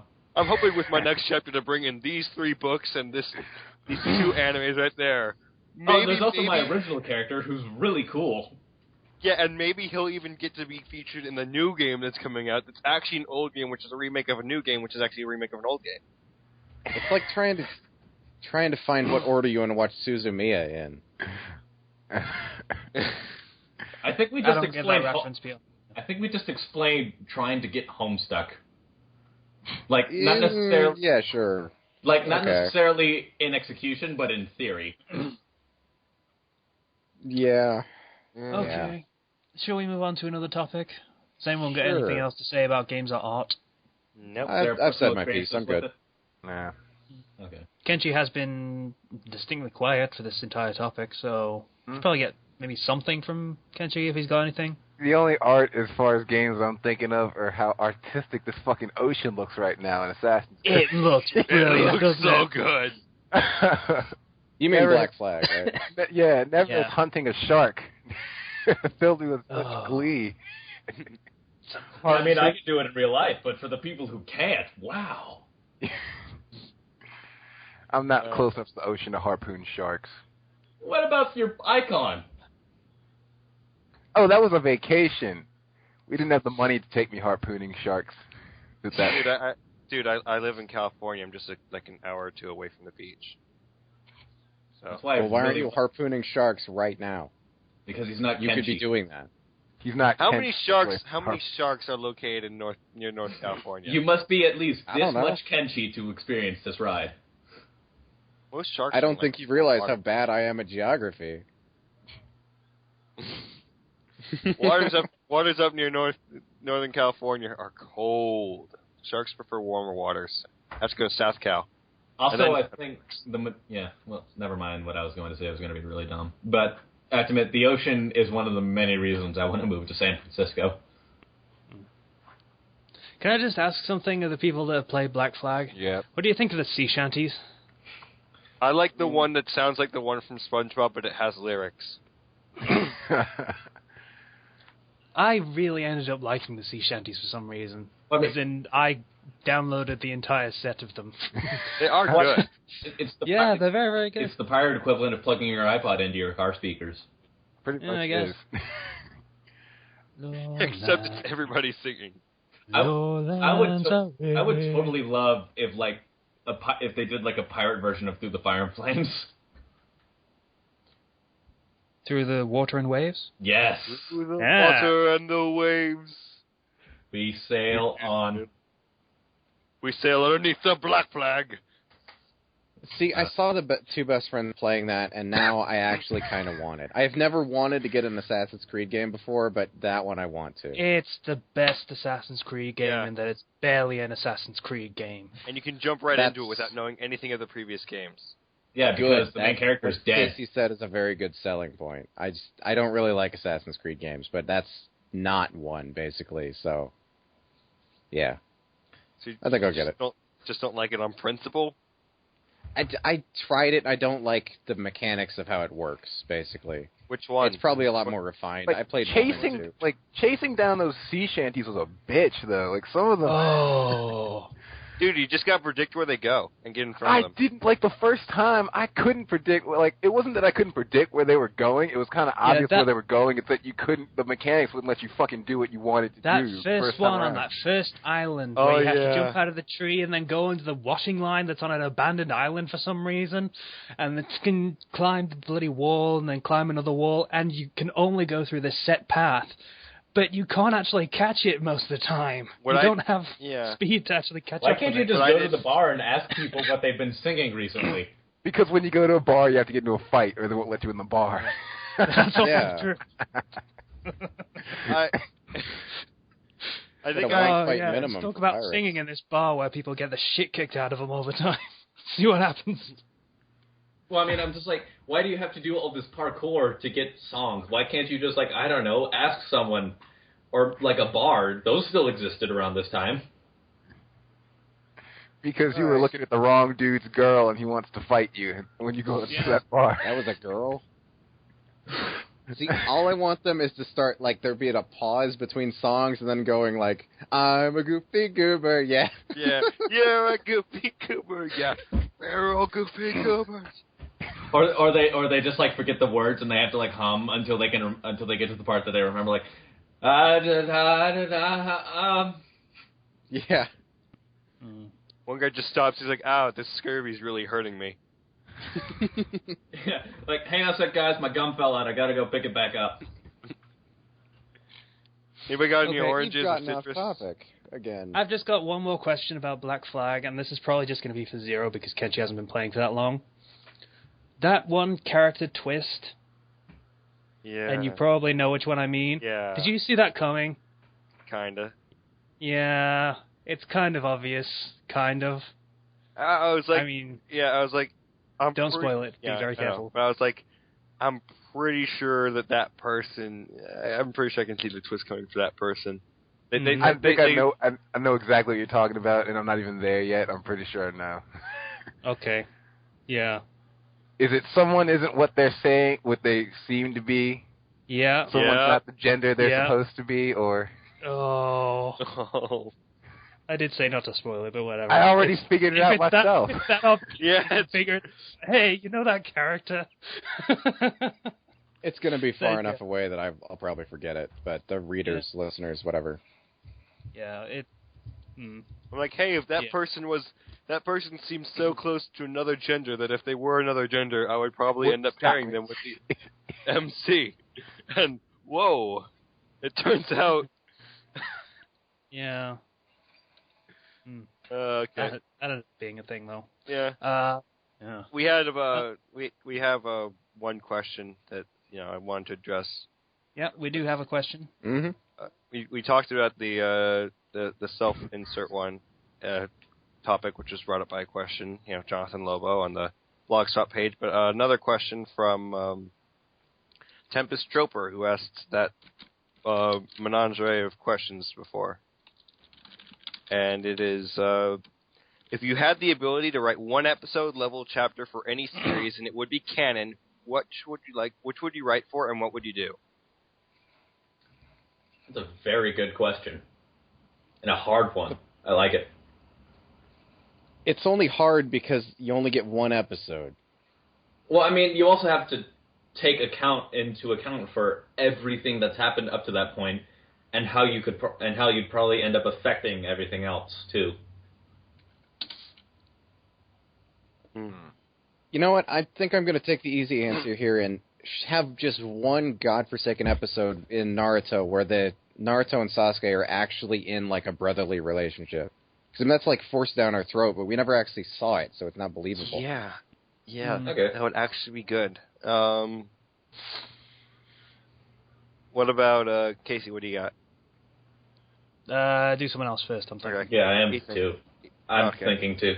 Yeah. Kenchi. What was that? It's me thinking. It's my thinking. I'm throwing my thinking grenades. His thinking grenades apparently make a squelching noise, so I don't know what they're made of. I don't don't know. really want to They're either. made of thought. That's what thoughts sound like when they explode. I don't think I They ever look like wanted to brain think matter. Got the grenades filled with brain goo instead of shrapnel. Let's see, one episode. Yeah, that is really hard. Anything. Level Yeah. chapter. Like, level. Okay, video games 2. Oh, level. That brings a whole new facet to it. You can really write one episode level chapter for any series and it became. What would it do? Oh, god damn, that's a good question. I It is know. a good question. It's also We should have really thought hard. about this more. Yeah. Kudos Yeah. to you. Good old. You're gonna edit out. You're gonna edit out this 2-minute conversation of us just going. Yeah, probably. I That's probably like a good it idea. actually. It's a good question. It kind of deserves the thought that we're putting into it, even if we're floundering a bit. It's Because it's just like so much you have to account for at once.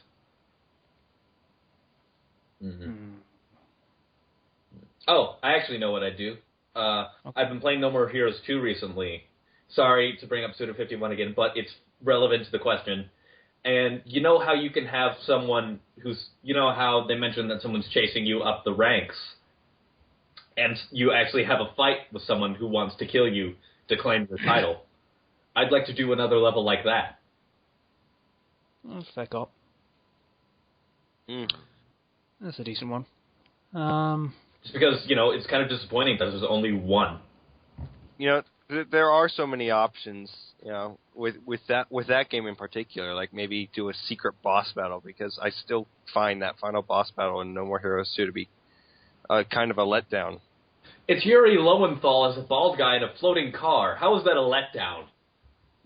because you're expecting more.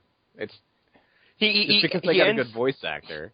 Yeah, he ends the fight by turning into a giant balloon that you just smack around, and it's basically it's not even hard anymore. The hardest part is like the first and second phases. Yeah. Well, I mean, it's a suit of... Oh, actually, I'd like to see more gameplay as Henry, too. Yeah. Like, maybe more freaky Moe robot hybrid things. Okay. A level where you have to fight Travis. Okay. Maybe. Okay.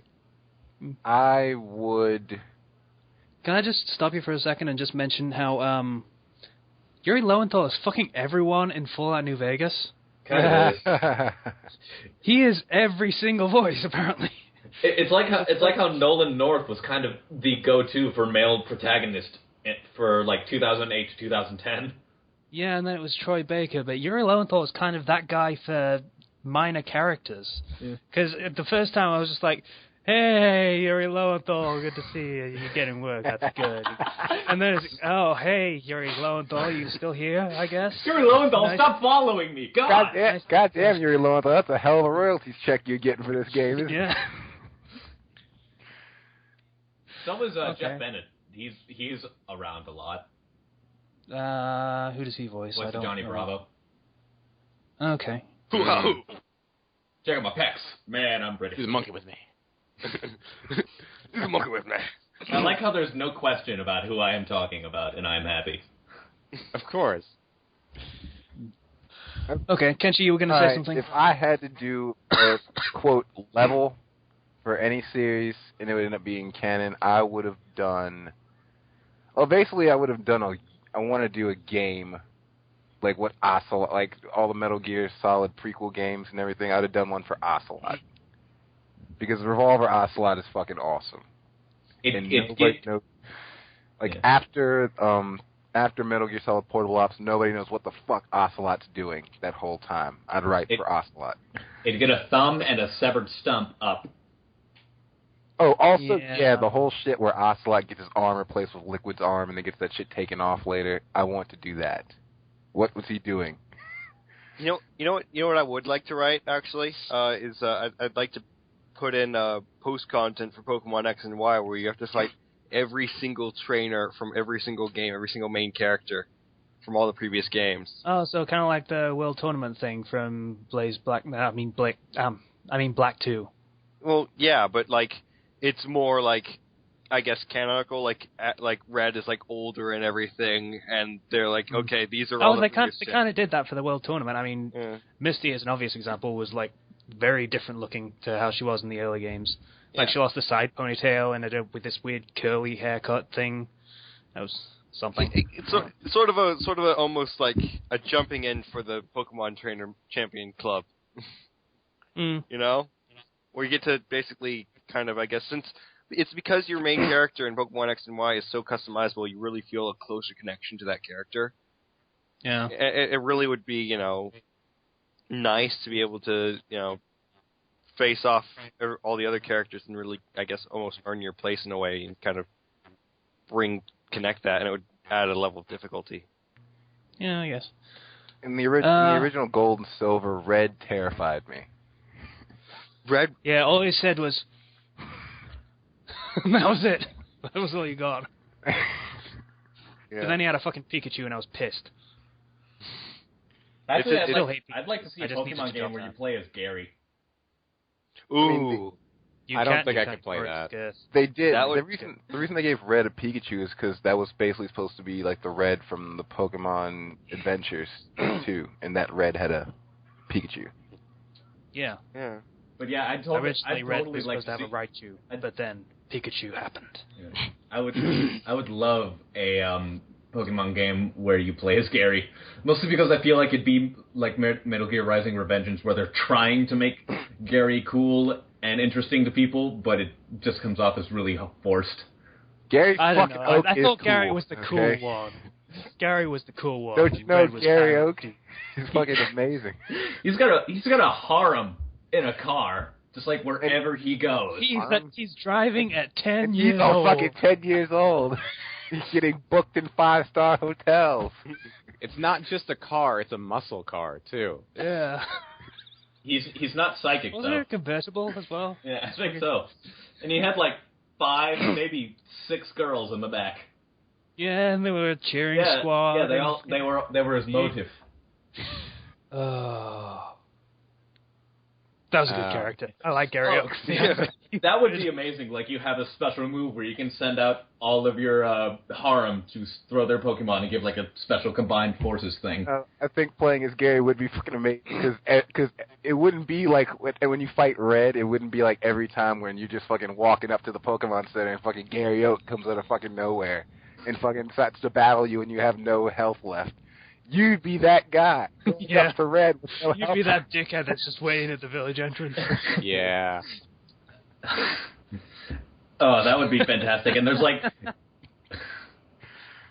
Oh, but then you'd have to watch Eradicate die, and that'd be sad. I have to share this picture with you guys.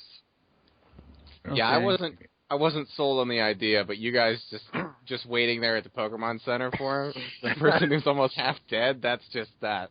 That's perfect. That's perfect. No, you're like you're Nurse Joy, and then you pull off your wig. Let's battle! That would actually be pretty cool. You have to disguise yourself and ambush the other players. Yes, that would be cool. You turn into the spy from Team Fortress 2. You just have all these disguises you go through. Yeah, but then you're kind of playing James rather than Gary. Yeah, a little. I always found James's disguises a lot more, at least, more thought was put into them over Jesse's. Oh, you know what would be good? You know what would be good? Playing as a member of Team Rocket. Yeah, it's almost like playing Team Rocket Run of Pokemon would be interesting. I'm looking at your picture, cool. Zero. Yeah. Gary mother effing no. Foreshadowing. I have to get this off my computer before someone sees.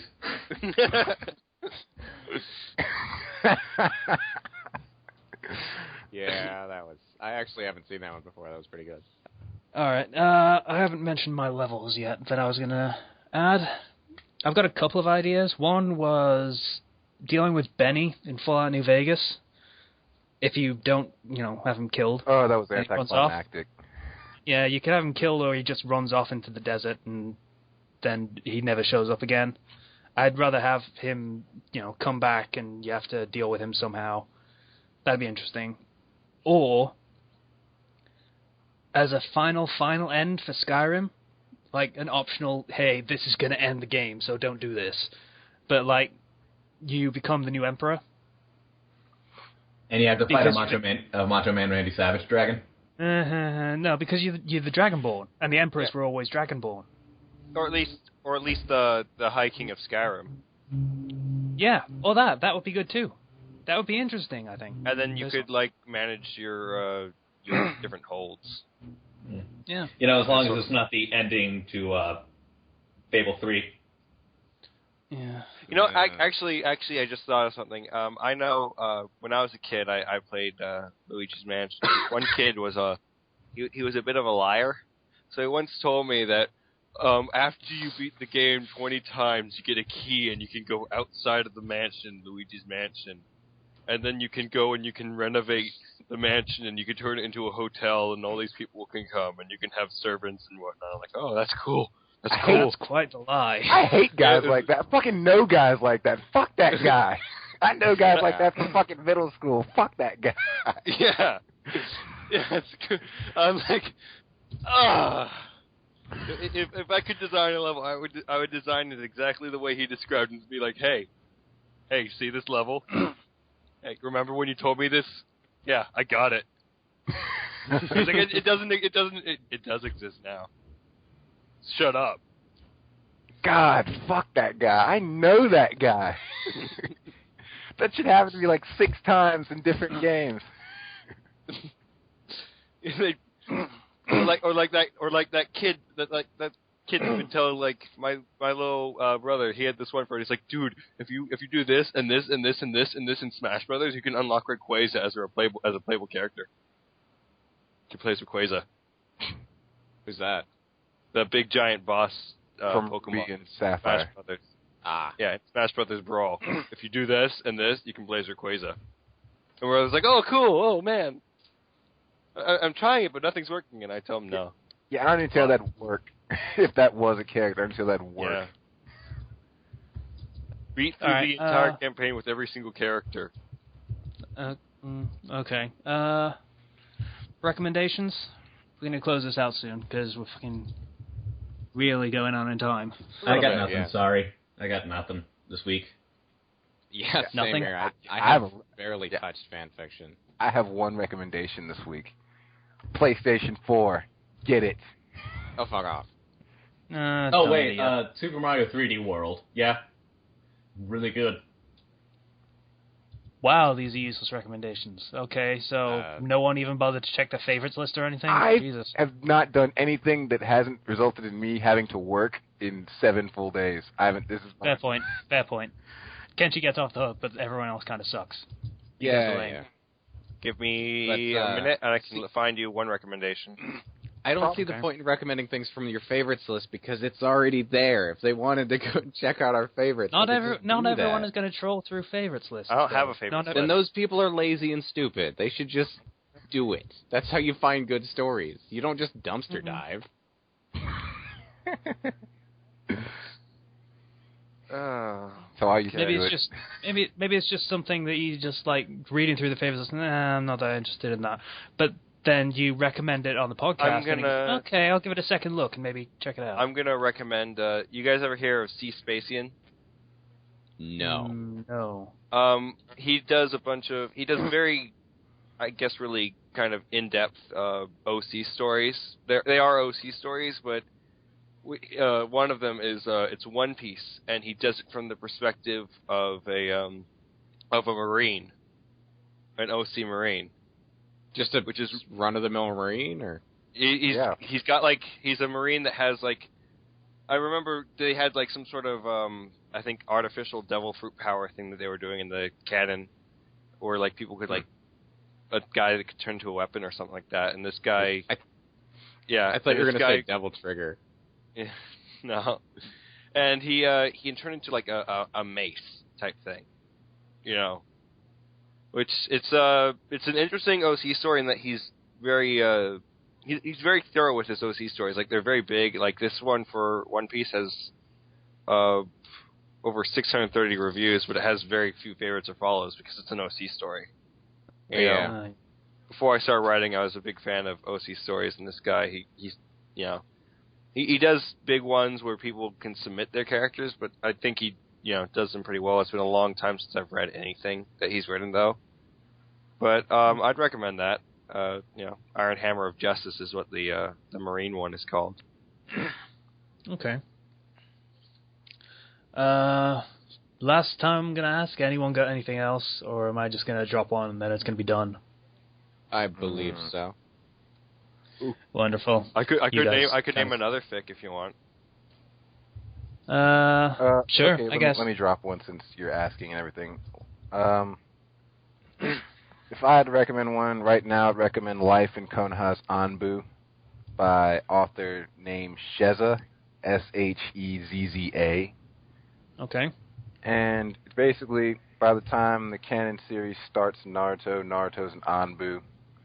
But it's not like a superpowered story. He doesn't go around changing things in the actual canon. They have actual storylines built around him, built around his position and things like that. Okay. And it's pretty good. I like it. Okay. Like, it doesn't really do anything with canon, so it's fun to me. I don't know why, but I lost interest in that one. It was like too slow or something. I don't know. If you're looking for canon material, it's not something you're going to want to read, but it is interesting to see. Just there's like a lot of OCs in that one, so that's probably why. I'm gonna also recommend if you haven't read it, The Mouse of Konoha. Oh yeah, I read that one. I have not. What's that about? Basically, the whole premise is that Naruto ends up as he starts kind of. Well, it's hard to describe right now because it's been a while since I've read it. It's kind of like he starts off as a very, very small time, especially if you call him thief. He scavenges a lot of stuff from like tutoring exams and training grounds and stuff, and taking what he can find and trying to train with it.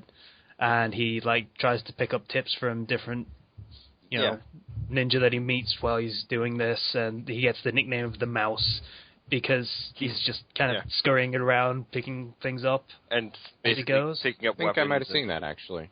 Because it's an interesting idea, with him going around, basically picking up the weapons that nobody ever seems to pick up in the show or manga. Nobody picks up their weapons. Yeah, it makes a lot of sense for something that an orphan would do when they're trying to train as a ninja. Yeah. They'd pick up the scraps that everyone else leaves. And, that idea is explored well, and he kind of forms a sort of a relationship with all the houses in a way. It's good.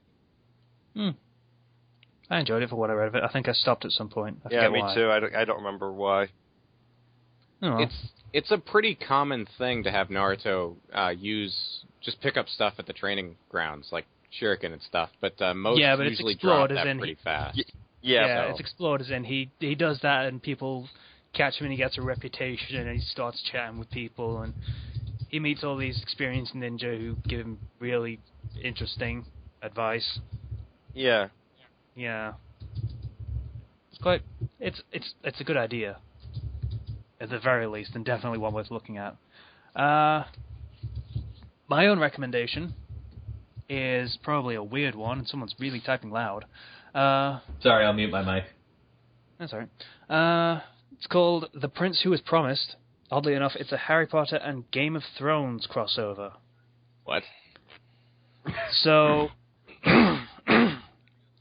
Harry is born as the second-born son of Cersei Lannister, and is supposedly a true-born son of Robert Baratheon as well.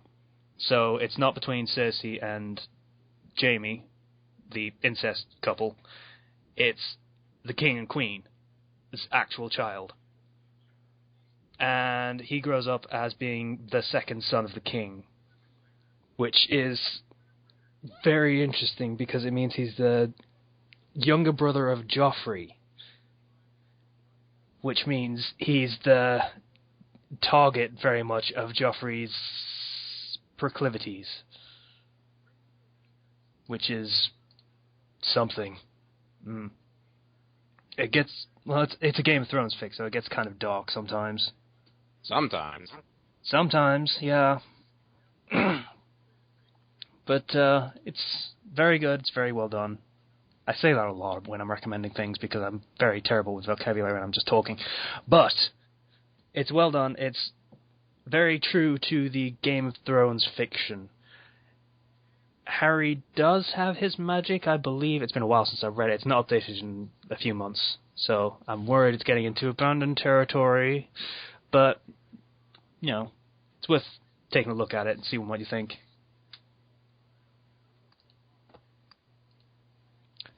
Alright, I think, is everyone still here, or am I just talking to myself? Because No, we're we're really, really still quiet. here. What do you? We were being respectful and being quiet during your recommendation. Okay, if Yeah. you want to talk during it, we can.